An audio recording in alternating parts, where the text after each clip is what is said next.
On June 15, 2026, inside Mercedes-Benz Stadium in Atlanta, Spain, the reigning European champions, ranked among the top 5 teams in the world, could not score against a team from a nation of 560,000 people.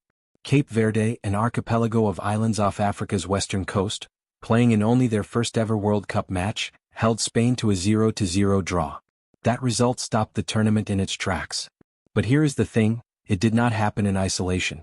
It landed in the middle of a week in which 5 distinct revolts had already begun to unfold against the framework FIFA built around this competition. And together, they tell a story that goes far beyond one extraordinary scoreline. This is the biggest, most commercially ambitious World Cup ever constructed. 48 teams, 3 countries, 16 cities, 104 matches, billions of dollars in broadcast deals. FIFA has called it the most inclusive tournament in the history of the sport. And within 5 days of the opening whistle, it cracked open, not in one direction but in 5 simultaneous ones. From a Real Madrid superstar refusing a microphone, to a nation at war sleeping in a different country from the one they are competing in, to 20 international scientists accusing football's governing body of recklessness with player safety. These are not unrelated incidents. They are expressions of the same underlying tension between the tournament FIFA designed and the tournament that the participants are actually experiencing. Revolt number 1 begins on June 13 at MetLife Stadium in New Jersey. Brazil versus Morocco. In the 32nd minute, after Ismail Sabari had given Morocco a deserved lead, Vinícius Jr, Brazil's most dangerous forward, Real Madrid star player, cut inside from the left and struck the ball beyond Bono with his right foot. His second career World Cup goal. An equalizer of genuine quality. And then, at halftime, a reporter approached him with a FIFA broadcast obligation. A mandatory interview. The kind built into the television agreements that generate the billions of dollars FIFA collects from its broadcast partners. Vinicius refused. The reporter told him he would be fined. His response, "We'll pay the fine. Nobody is doing halftime interviews." Those words landed across global football with immediate force, not because a player refused a media obligation that happens, but because of what they said about the relationship between players and the institutional machine that profits from their talent. Under FIFA's mandatory interview protocol, teams must provide either the designated player or the head coach to speak at halftime. Vinicius chose to absorb a fine rather than comply. And the reaction from the football community was not that he had behaved badly. It was recognition. It was the laugh of people who have been watching this institution operate for long enough to know exactly what he was pushing back against. His refusal connects directly to the hydration break controversy. The 3-minute cooling breaks, mandated in the 22nd minute of each half across all matches, are justified by FIFA as player welfare.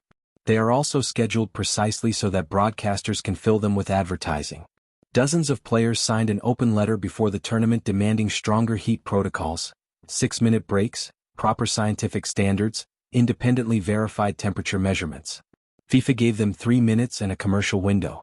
Vinicius's refusal to do a halftime interview is, in that context, not a single act of defiance.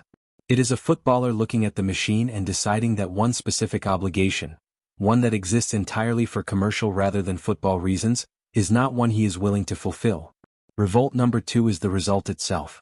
Cape Verde versus Spain. The match set the number 2 team in the world against the number 67 team, one of the biggest ranking gaps in World Cup history. Spain held the ball for 74% of the game, had 6 more shots on goal, completed 734 passes compared to Cape Verde's 205, and registered 2.29 expected goals. But expected goals do not count. Goalkeeper Vinícius, 40 years old, made 7 saves, 6 from inside the box, in a performance that will be remembered for decades. No goalkeeper has made more saves from inside the box and kept a clean sheet in a World Cup game since 2018. The football story is extraordinary. Ferran Torres hit the crossbar.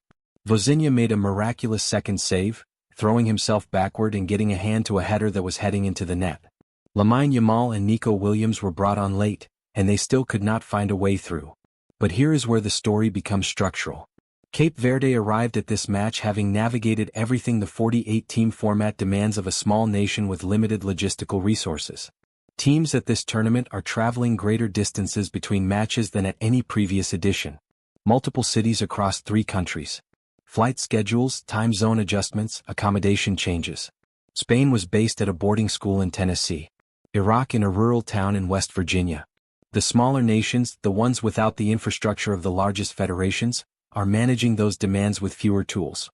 A report published on June 15 confirmed that teams face major travel demands in a tournament spread across 3 countries and 16 cities. When Cape Verde drew with Spain, part of what happened was football. Part of it was the accumulated toll of what this format demands. Revolt number 3 is the most extraordinary of all, in purely operational terms.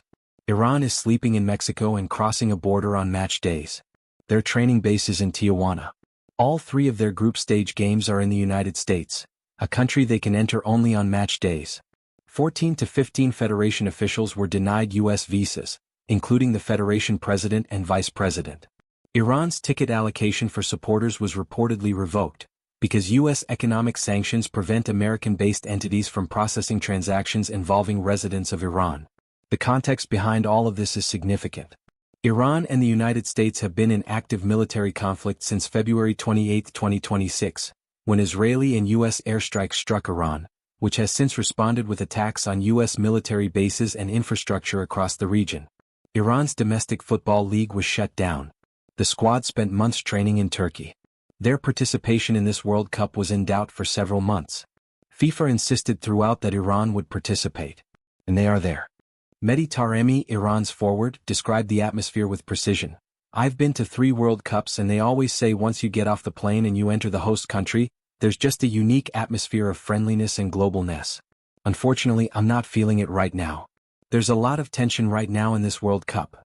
The U.S. State Department maintains that all players received the visas necessary to compete.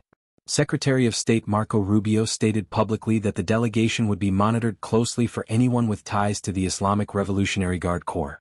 Iran's Federation Vice President said they were still pursuing resolution through FIFA.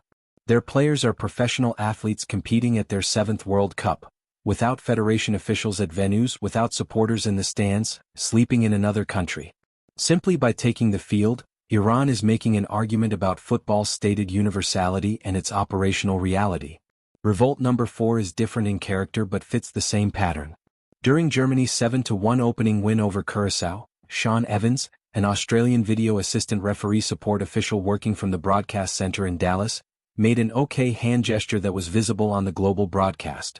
That gesture was designated a hate symbol by the New York-based Anti-Defamation League in 2019. FAIR, the discrimination monitoring network that is a long-standing partner of both FIFA and UEFA, called for his immediate removal. Clearly this official should have no further role to play in this World Cup. FIFA's own disciplinary committee investigated and found no breach of the code. Evans stated the movement was an involuntary, subconscious twitch, and that images from later in the match showed the same movement repeated while he was holding a pen. FIFA's own discrimination partner called for action. FIFA's own disciplinary body declined to act. That gap is the revolt. Revolt number 5 is the broadest of all. Curaçao is expected to travel 5,300 miles round-trip across its group stage. Bosnia-Herzegovina will cover nearly 5,200 miles across Canada and the United States. The Czech Republic traveled from Dallas to Guadalajara for their opener, returned to Texas, and must go back to Mexico for their 3rd match. Czech Republic coach Miroslav Kubek said through a translator, "We just have to live with it because that's what others planned for us." Turkey coach Vincenzo Montella said simply, "This is the reality, we have to adapt." The heat compounds everything. 20 world-leading scientists signed an open letter stating that FIFA's heat safety guidelines are inadequate and impossible to justify. Researchers found that temperatures at 14 of the 16 stadiums could exceed dangerous levels. According to World Weather Attribution, the risk of extreme heat conditions at this tournament has nearly doubled since 1994 due to climate change. Around 25% of all World Cup matches could be played above 26 degrees Celsius WBGT, a level that the Global Players Union FIFPro considers unsafe for play. FIFA maintained its 3-minute break format.